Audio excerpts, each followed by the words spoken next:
Haleluya. Haleluya. Puji Tuhan, saudara-saudara. Sangat bersyukur kepada Tuhan sebab Tuhan boleh tolong tuntun saya boleh berjumpa dengan keluarga hamba Tuhan dan jemaat. Dan terima kasih saya hari ini dipercayakan untuk melayani firman Allah. Dan nama saya Penti Manganguwi dari Talaut, ya, dari pulau kepulauan, ya. Talaut itu kepulauan yang paling ujung di Sulawesi Utara. Kalau di televisi ada lagu dari Sabang sampai Merauke, kemudian dari Miangas sampai ke Pulau Rote. Kami ada di sana di Miangas, dekat Miangas, ya. Tuhan memberkati saudara-saudara. Dan mari kita membuka firman Tuhan. Injil Lukas pasal yang ke-10 ayat 17 sampai dengan ayat yang ke-20. Injil Lukas pasal 10 ayat 17 sampai dengan ayat yang ke-20. Saya bacakan firman Allah, saudara perhatikan. Injil Lukas pasal 10 ayat 17. Firman Allah berkata demikian. Kemudian ke-70 murid itu kembali dengan gembira dan berkata, Tuhan, juga setan-setan takluk kepada kami demi nama-Mu. Lalu kata Yesus kepada mereka, aku melihat iblis jatuh seperti kilat dari langit. Sesungguhnya aku telah memberikan kuasa kepada kamu untuk menginjak ular dan kalajengking dan kuasa untuk menahan kekuatan musuh, sehingga tidak ada yang akan membahayakan kamu. Namun demikian, sukacita karena roh-roh itu takluk kepadamu, tetapi bersukacitalah karena namamu ada terdaftar di sorga. Haleluya. Jadi saudara-saudara, hari ini saya menyampaikan firman Allah, adakah namamu terdaftar di sorga? Ya, saudara-saudara, nama itu sangat penting untuk didaftar dalam kerajaan sorga. Contohnya saudara-saudara, kalau di samping rumah saya di Pastori itu ada kantor desa. Seringkali terjadi permasalahan-permasalahan kecil. Kenapa? Kalau sudah menerima bansos, saudara-saudara. Lain marah-marah, kok saya tidak ada nama. Ya marah, saudara-saudara. Ya, marah. Nah, nama itu sangat penting.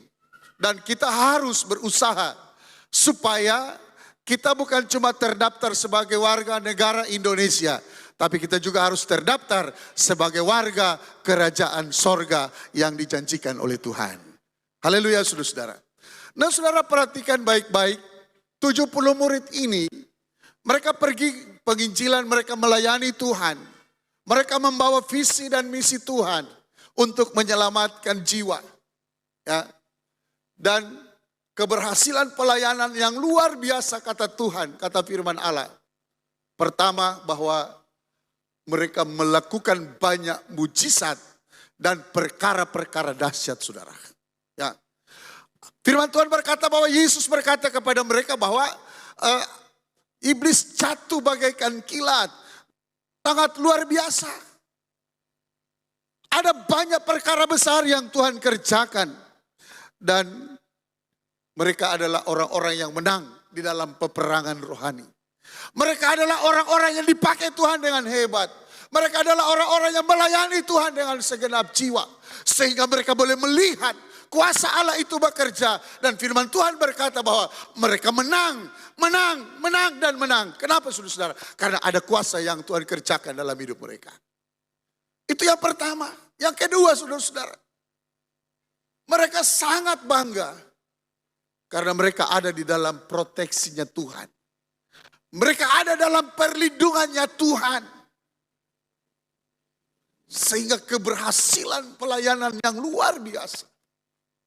Dan sekarang mereka datang kepada Yesus. Mereka menyampaikan keberhasilan pelayanan ini.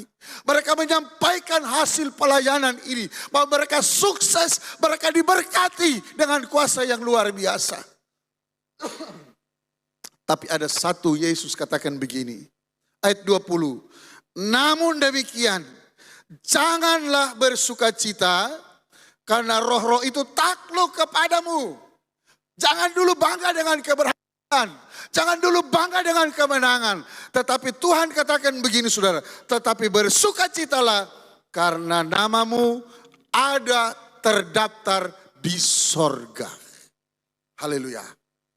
Terdaftar saudara-saudara. Yesus menyampaikan ini. Kenapa? Ada hak apa Yesus harus menyampaikan namamu terdaftar? Apakah Yesus tahu nama terdaftar? Yesus menyampaikan ini karena dia adalah Allah yang hebat. Dia adalah Allah yang datang sebagai manusia. Dan dia tahu siapa kemuliaannya. Dia tahu milik.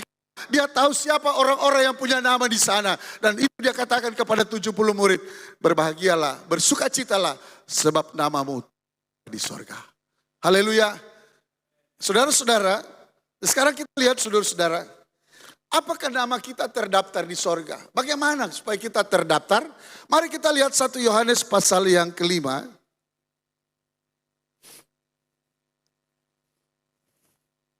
1 Yohanes pasal yang kelima ayat yang ke-13. Firman Tuhan berkata 1 Yohanes pasal 5 ayat 13. Semuanya itu kutuliskan kepadamu. Supaya kamu yang percaya kepada nama anak Allah tahu bahwa kamu memiliki hidup yang kekal. Saudara perhatikan, nama yang terdaftar di sorga. Yesus dia sampaikan kepada murid-muridnya adalah bicara tentang kepastian hidup. Bicara tentang kepastian keselamatan. Keselamatan itu pasti. Keselamatan itu bukan nanti dicari-cari. Tetapi keselamatan itu pasti. Dan itu sudah dikerjakan Yesus di kayu salib. Sehingga saudara-saudara dalam Roma pasal 5 ayat yang ke-9 dan 10 dia katakan. Kamu telah diperdamaikan oleh darah anak domba. Dan kamu pasti diselamatkan oleh Tuhan. Cuma sekarang jadi pertanyaan, adakah engkau punya nama di sorga? Haleluya. Ini yang perlu kita renungkan. Apakah saya selama ini melayani Tuhan? Apakah selama ini saya telah berkorban?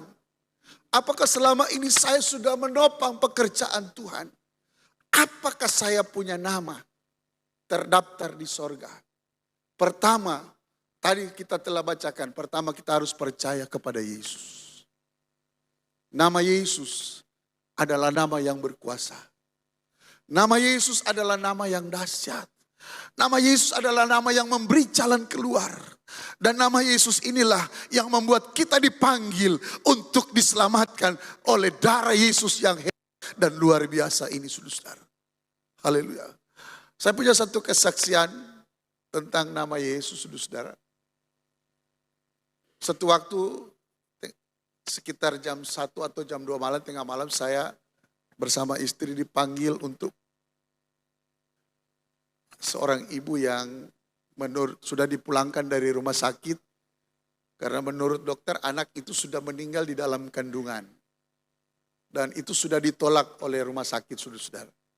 Saya dipanggil bersama istri dan pada waktu kami tiba di sana, mereka heran, bahkan orang tua dari ibu ini dia berkata, oh saya kira dokter yang datang. Ternyata pendeta. Dia merasa bahwa yang datang itu tidak ada arti apa-apa, saudara. Tapi karena sebagai seorang hamba Tuhan, kami diundang, kami harus hadir di situ sebagai tanggung jawab pelayanan. Saudara-saudara, saya katakan kepada mereka waktu kami tiba di rumah, kami masuk ke kamar, lihat ini orang dalam keadaan tidak berdaya. Ya. Haleluya. Lalu saya katakan, siapa yang tidak percaya Yesus, keluar dari kamar ini. Ya. Semua orang keluar. Mereka katakan, kecuali kau Tuhan. Ya, dia tuduh saya, mereka katakan, kecuali kamu itu Tuhan. Saya katakan keluar. Saya percaya bahwa yang saya layani itu adalah Tuhan yang hebat, yang tidak pernah gagal menolong orang yang percaya kepada Tuhan. Iman saya bangkit waktu itu. Lalu saya masuk, orang tuanya semua keluar, tinggal saya, istri saya dengan mereka berdua suami istri. Karena suaminya pemabuk, sudah saya katakan ini akibat kamu tidak mau berubah. Hari-hari mabuk, Tuhan pukul kamu. Akhirnya dia berlutut dan dia peluk saya, dia katakan, Pak Pendeta tolong berdoa. Saya tidak berdoa panjang-panjang. Sebab saya tahu doa itu yang berkuasa bukan doa yang panjang. Yang berkuasa itu adalah nama Yesus yang berkuasa. Saya tumpah tangan dalam nama Yesus. Engkau pasti disembuhkan oleh Tuhan. Ya. Dalam nama Yesus engkau pasti melahirkan dengan baik. Dalam nama Yesus. Saya percaya Yesus itu hebat. Saya percaya engkau Yesus luar biasa. Dan saya percaya hari ini mujizat itu akan Tuhan kerjakan. Haleluya saudara-saudara. Sesudah kami berdoa, mereka tanya kepada saya, kira-kira Pak Pendeta mau lahir jam berapa? Saya ditantang saudara-saudara. Ditantang. Saya sebagai seorang hamba Tuhan merasa tertantang dan iman saya mulai berperang dalam hati saya. Saya lihat jam, saya katakan 3 jam. Kalau itu Tuhan hebat, saya katakan 3 jam dia akan melahirkan. Sedangkan ini sudah diponis dokter, itu sudah meninggal anaknya, saudara-saudara. Ya, sudah meninggal. Meninggal dalam kandungan. Saya katakan 3 jam. Sesudah kami berdoa, kami duduk. Ini ibu muda ini dia minta makan ke mamanya. Ya. Mereka mulai bisik-bisik. Makanan terakhir, mungkin dia sudah mau meninggal. Saya katakan tidak. Di hati saya katakan tidak Tuhan. Ini membuktikan bahwa kami melayani Yesus yang hebat. Ya, 1 jam belum terlalu bergetar jantung saya. 2 jam sudah mulai kencang saudara-saudara. 2 jam setengah saya katakan Tuhan sangat memalukan kalau mujizat tidak terjadi. Tapi saya yakin, saya katakan 3 jam. Pasti lahir. Saudara tunggu 3 jam kemudian. Tiba tangisan seorang bayi. Lahir. Ibunya selamat. Anaknya selamat. Kenapa? Karena Yesus yang hebat dan luar biasa. Haleluya. Itu yang Tuhan minta. Percaya kepada Yesus. Jangan percaya kepada dukun. Jangan percaya kepada orang-orang pintar.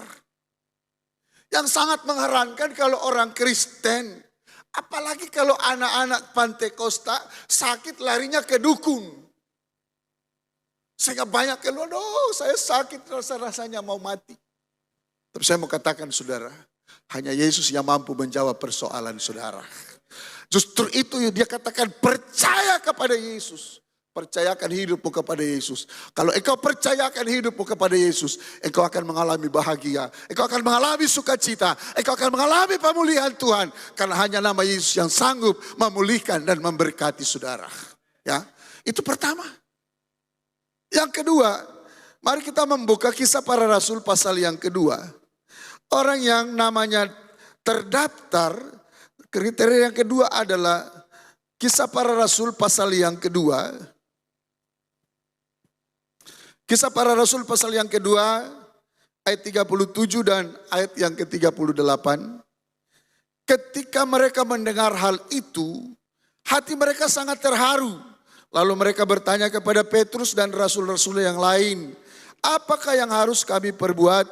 Saudara-saudara, jawab Petrus kepada mereka, bertobatlah dan hendaklah kamu masing-masing memberi dirimu dibaptis dalam nama Yesus Kristus untuk pengampunan dosamu. Kedua, bertobat dan baptis. Haleluya. Saya pernah, saudara, saya tambah kesaksian dulu ya. Saya waktu di Manado, saya mau pulang ke Talaut, saya duduk di ranjang kapal tempat saya akan memberikan tidur di situ waktu berangkat. Tiba-tiba ada satu bapak, dia datang mendekati saya. Dia datang begini. Dia jabat tangan, dia katakan, sudahkah Bapak bertobat?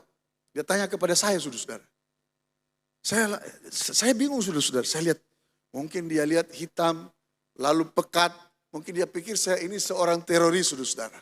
Ya, dia tidak tanya kalau siapa saya, dia cuma tanya, sudahkah Bapak bertobat dan dibaptis? Tapi saya, saudara-saudara, tidak bantah. Kenapa? Karena saya menghargai semangat pelayanannya, bersaksi. Dia cerita baptisan, dia bertobat. Dia mungkin sudah 15 menit, dia katakan kepada saya, tenang Pak, sebentar. Dia ambil, masukkan tangan di saku celana lalu dia ambil. Dia ambil apa, saudara? Dia ambilnya rokok, dia pasang. Nah, jadi Bapak mesti bertobat. Saya tanya begini, Pak, setahu saya orang bertobat itu tidak merokok. Dia tanya saya, sebenarnya Bapak siapa? Oh, saya ini pendeta. Oh sorry, saya bersaksi orang, saudara. Ya, itu orang kalau dia bertobat, dia telah melepaskan dosa. Ya, bertobat itu dari kata metanoia. Begini, saudara, ini metanoia, ini jalan saya, ini dosa. Ini Yesus, itu metanoia. Jadi saya berjalan selama ini sebelum saya bertobat, saya berjalan pada arah dosa. Saya terus melangkah ke sana. Tetapi setelah saya bertobat, metanoia itu dia berbalik arah. Dia menghadap ke depan dan dia melupakan semua dosa yang ada di belakang, saudara. Ya, itu bertobat. Orang yang bertobat itu adalah orang yang telah melepaskan dosa. Dan banyak orang katakan begini, saudara-saudara. Ya, cuma orang yang belum dibaptis harus bertobat. Saya ini sudah baptis, saya sudah bertobat. Tidak, saudara-saudara. Jemaat yang ada di Efesus itu adalah jemaat yang sudah dipulihkan. Tapi firman Allah katakan kepada jemaat yang ada di Efesus, jika kamu tidak bertobat, maka kakidianmu akan diambil oleh Tuhan. Haleluya. Bertobat. Berilah dirimu dibaptis. Haleluya. Bertobat, berilah dirimu dibaptis. Kita harus dibaptis. Dan saya percaya orang Pentakosta banyak, pasti semua ini sudah dibaptis. Semua baptisan, saya katakan kepada jemaat kami, semua baptisan itu baik. Kenapa saya katakan baik? Sebab kalau itu tidak baik, maka gereja tidak akan mengajarkan. Tetapi baik itu belum tentu benar. Amin. Baik itu belum tentu benar. Firman Allah katakan yang benar adalah standar kebenaran firman Allah. Masuk dan keluar dari air. Itulah baptisan. Mengapa saya ambil ini baptisan? Untuk mendaftarkan nama yang ada di sorga. Ya. Karena Yesus pada waktu disampaikan untuk lahir oleh seorang perempuan Maria. Malaikat tidak menyampaikan bahwa dia adalah Allah. Tidak. Malaikat cuma sampaikan engkau akan mengandung. Dan engkau akan melahirkan seorang anak laki-laki. Beri nama dia Yesus. Ya. Beri nama dia Yesus. Ia akan menjadi anak Allah. Ia akan menjadi. Belum Allah, belum diakui. Tetapi setelah dia keluar dari air. Firman Allah berkata, inilah anakku yang kukasihi. Kepadanya lah aku berkenan. Haleluya. Saudara-saudara yang dikasihi. Ada dua persoalan gereja yang seringkali jadi masalah. Pertama adalah baptisan.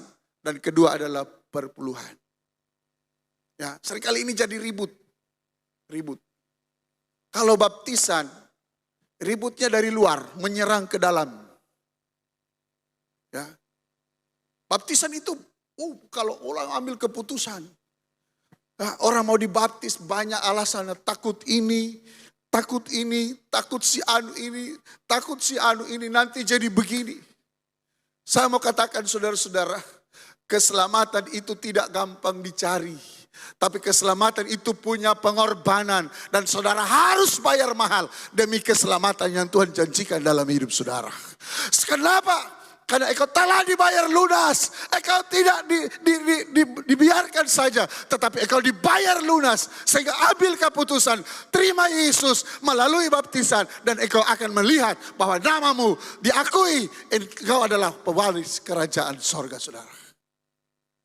Haleluya. Baptis, saudara. Ada satu bapak.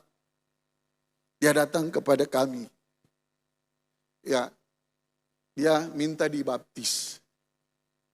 Saudara-saudara, waktu dia mau menyatakan dibaptis, dia dikejar oleh orang tuanya. Bawa tombak, saya bunuh kamu. Ya. Mamanya, saudara-saudara, maaf ya mamanya. Mamanya dia goyang susu, dia ambil susunya dia. Kamu kecuali tidak menyusu di susu ini. Kalau kamu mau ke laut, kamu dimakan hiu. Kalau kamu mau ke darat, kamu dimakan ular. Ya, kutuk keluar dari mulut orang tua. Tetapi karena itu roh luar biasa bekerja di dalam hidupnya. Ya. Dia katakan, tidak pendeta, saya harus dibaptis. Karena itu keselamatan. Sesudah dibaptis dia lari ke Manado. 1 bulan dia berada di Manado. Tiba-tiba papanya sakit dan dibawa ke rumah sakit. Napas tinggal satu-satu. Lalu dia tanya, mana anaknya namanya Salmon. Dia bilang, tolong panggil Salmon, saya sudah mau mati. Yang tadinya dia kejar dengan tombak, sekarang dia panggil. Ya. Lalu anak ini pulang sampai dia rangkul papanya. Bapaknya katakan, minta maaf nak, saya sudah salah. Lalu mereka berangkulan dan mereka menerima Yesus. Luar biasa Tuhan bekerja. Ya, Tuhan itu kalau dia mau bekerja, Tuhan tidak akan merugikan saudara. Mungkin seringkali sakit, seringkali pahit yang kita alami karena Yesus. Tapi saya mau katakan kepada jemaat, di balik kepahitan itu ada madu yang manis yang akan Tuhan siapkan untuk memuaskan hidup saudara. Tuhan tidak akan mengecewakan saudara. Tuhan tidak akan membiarkan saudara. Tuhan tidak akan membiarkan engkau hancur. Tidak. Tapi kalau engkau semakin setia kepada Yesus. Seringkali Tuhan izinkan terjadi. Tetapi di balik daripada persoalan itu. Ada berkat besar yang Tuhan siapkan bagi saya dan saudara. Haleluya. Haleluya saudara-saudara. Saya satu waktu bangun gereja, saya didatangi oleh pemerintah desa dan dia katakan, Pak Pendeta tidak bisa bangun gereja. Bapak tidak punya izin. Saya ditelaporkan ke camat, diusir dari kampung itu saudara-saudara. Ya. Saya puasa 3 hari. Saya katakan, Tuhan ini saya bekerja, ini mau bangun gereja. Ya. Saya puasa, saya doa. Tuhan katakan begini kepada saya. Hei, jangan takut. Semakin besar persoalan yang engkau hadapi, semakin dahsyat kuasa Allah bekerja bersama engkau. Situ saya mulai bangkit. Walaupun ada tantangan, saya bangun gereja. Puji Tuhan. Tuhan berkati saya dengan jiwa-jiwa.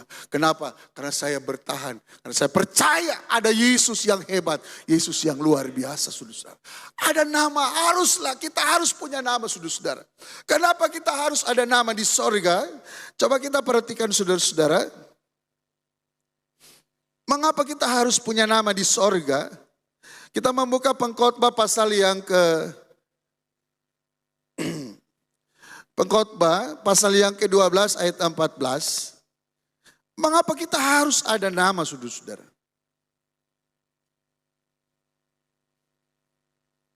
Pengkhotbah 12 ayat 14 dia katakan begini. Karena Allah akan membawa setiap perbuatan ke pengadilan yang berlaku atas segala sesuatu yang tersembunyi, entah itu baik, entah itu jahat. Ya.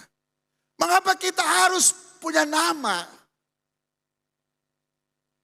Karena satu waktu akhir daripada hidup kita, Tidak ada satupun yang terlewatkan. Tua, muda, miskin, kaya, siapapun pejabat atau bukan pejabat, semua akan menghadap tahta pengadilan Allah. Apa yang Tuhan adili? Yaitu yang kelihatan maupun tidak kelihatan. Yang tidak kelihatan adalah dosa pikiran dan dosa hati ini. Ya. Mungkin kalau saudara berbuat dosa, menipu orang, ada jemaat selain lihat, oh dia menipu. Lalu jemaat mulai sampaikan, Om Gembala tolong doakan dia menipu. Puji Tuhan, ketahuan. Tapi yang bahaya yang tidak kelihatan itu adalah pikiran dan hati ini. Gembala tidak mengerti isi hati saudara, bahkan pikiran saudara. Tidak ada yang satu yang mengerti. Bahkan istri pun mungkin ya tidak mengerti apa yang menjadi pikiran suami. Demikian juga suami terhadap istri. Ada kemunafikan di dalam, kita tidak tahu. Tetapi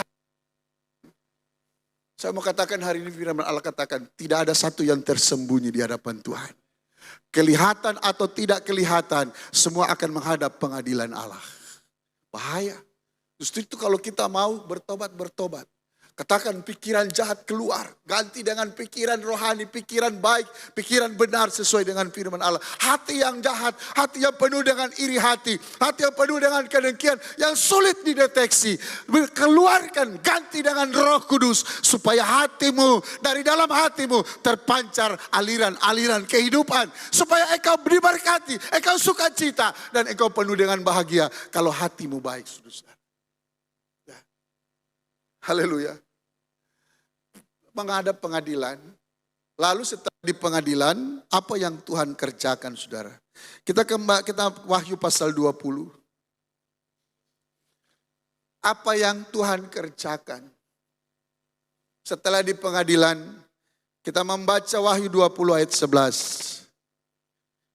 Lalu aku melihat suatu tahta putih yang besar, dan Dia yang duduk di atasnya, dari hadapannya lenyap bumi dan langit, dan tidak ditemukan lagi tempatnya. Dan aku melihat orang-orang mati besar dan kecil berdiri di depan tahta itu. Lalu dibuka semua kitab, dan dibuka juga kitab yang lain, yaitu kitab kehidupan. Dan orang-orang mati dihakimi menurut perbuatan mereka berdasarkan apa yang tertulis di dalam kitab itu. Kita lompat saja ayat 15. Dan setiap orang yang tidak ditemukan namanya tertulis dalam kitab kehidupan itu dilemparkan ke dalam lautan api. Amin, saudara. Mengapa kita perlu ada nama terdaftar di sorga? Karena pada waktu kita menghadap pengadilan, kalau tidak ada diambil, dilemparkan ke dalam neraka. Sekarang saya mau bertanya kepada saudara, apakah saudara punya nama? Tetapi saya ingatkan juga, nama itu juga bisa terhapus. Dia tidak paten, tapi dia bisa juga terhapus. Oh, saya sudah Pantekosta sejak lahir. Saya dibesarkan di Pantekosta, saya dibesarkan di GPDI. Ya, puji Tuhan, hebat. Tetapi jangan saudara rasa nyaman dengan adanya kita sekarang ada. Tetapi kita harus introspeksi diri. Apakah kita punya nama? Sebab suatu waktu nama itu bisa terhapus, saudara. Haleluya. Mari kita membuka satu ayat saja. Kita membuka Galatia. Galatia pasal 5. Ayat 19 sampai ayat 21, perbuatan daging telah nyata, yaitu percabulan, kecemaran hawa nafsu, penyembahan berhala, sihir, perseteruan, perselisihan, iri hati, amarah, kepentingan diri sendiri, percideraan, roh pemecah, kedengkian, kemabukan, pesta pora, dan sebagainya. Terhadap semuanya itu kuperingatkan kamu seperti yang telah kubuat dahulu, bahwa barang siapa yang melakukan hal-hal demikian, ia tidak akan mendapat bagian di dalam kerajaan Allah. Kenapa dia tidak ada bagian? Karena sorga itu kudus. Sorga itu suci dan sorga tidak dimasuki oleh orang-orang pendosa. Sorga itu tidak dimasuki oleh orang-orang pendosa. Jadi saudara-saudara, kalau kita masih hidup di dalam dosa, bertobat. Mari kita mau menyesali diri. Supaya namamu tetap tertulis di dalam kerajaan sorga. Amin saudara. Ya, pertahankan itu keselamatan. Keselamatan itu tidak mudah. Keselamatan itu dikerjakan oleh darah Yesus. Keselamatan itu dikerjakan oleh Allah melalui Yesus. Dan tidak mudah saudara-saudara. Tapi kalau hari ini saudara punya kesempatan. Saya mau berkata kepada jemaat, jangan bangga dengan keberhasilanmu. Jangan bangga dengan promosi Tuhan yang hebat. Jangan kita cuma bangga dengan harta kekayaan rumah mewah. Puji Tuhan saudara diberkati, puji Tuhan. Saya bersyukur sebagai hamba Tuhan. Anak-anak Tuhan diberkati. Pasti gembala juga senang saudara diberkati. Tetapi jangan saudara rasa nyaman di dalam berkat. Saudara harus koreksi. Adakah namamu di sorga atau tidak? Apakah engkau masih ada nama? Kalau itu sudah jauh. Kalau itu sudah jauh, kalau engkau sudah jauh dari dosa, dari Tuhan, kalau engkau sudah terjerumus di dalam dosa, mari kita mau kembali kepada Tuhan. Tuhan sangat senang dengan keberhasilan anak-anak Tuhan. Keberhasilan itu adalah kepercayaan Tuhan. Karena Tuhan menjanjikan berkat bagi anak-anak Tuhan. Tetapi yang Tuhan mau, namamu tetap tertulis di sorga sampai Yesus datang pada kali yang kedua. Tuhan Yesus memberkati, saya serahkan kepada Bapak Gembala.